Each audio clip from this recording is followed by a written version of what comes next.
I would say it's 70%, and I just want to take one step back and look at the big picture here. Walmart's down because they grew e-commerce at 23%. Investors had hoped 40% growth. So the 23% maps the exact growth that Amazon grew in the December quarter.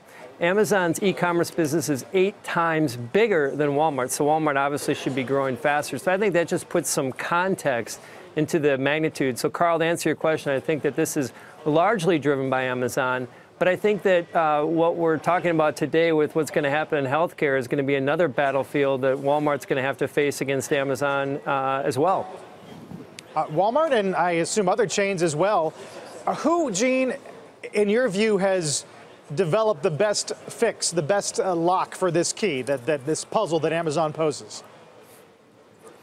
Well, when we think about just the broader e-commerce piece, so that's called 10 or 20% today, Amazon's obviously got that figured out. They have 240 fulfillment centers. Now that compares to Walmart at 40. And so just the stock out issue that Walmart had in the December quarter, Amazon's not going to have that problem just because they have so many levers. But as we move forward and think about what are the next big areas that Amazon wants to capitalize on, Deirdre's talking about the impact of what's going on in pharma and healthcare.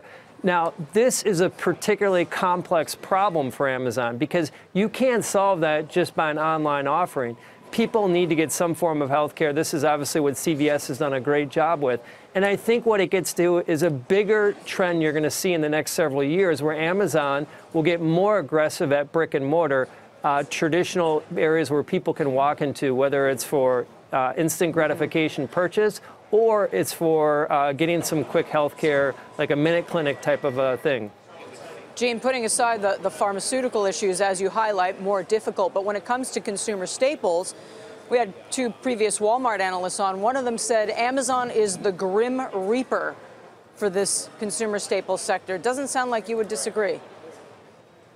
I would agree. I think that, existing players, like Target's done some really creative things. They have this a pickup offering now, which actually uses a geofence. So you go and pick up items. As you approach the store, it notifies someone in there, and they're waiting for you at the curb as you turn the corner into the parking lot. Really clever things. So Grim Reaper for broader retail, absolutely. But I think that there are pockets of retailers that are getting aggressive in terms of creating new types of offerings that can be defensible.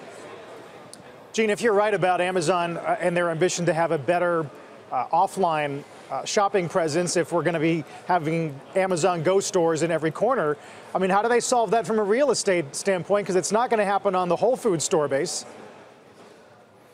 It's not. We're still believers that it makes most sense for Amazon to acquire Target. That would essentially give them we're talking about a couple thousand stores versus the current Whole Foods, which is about 500 stores.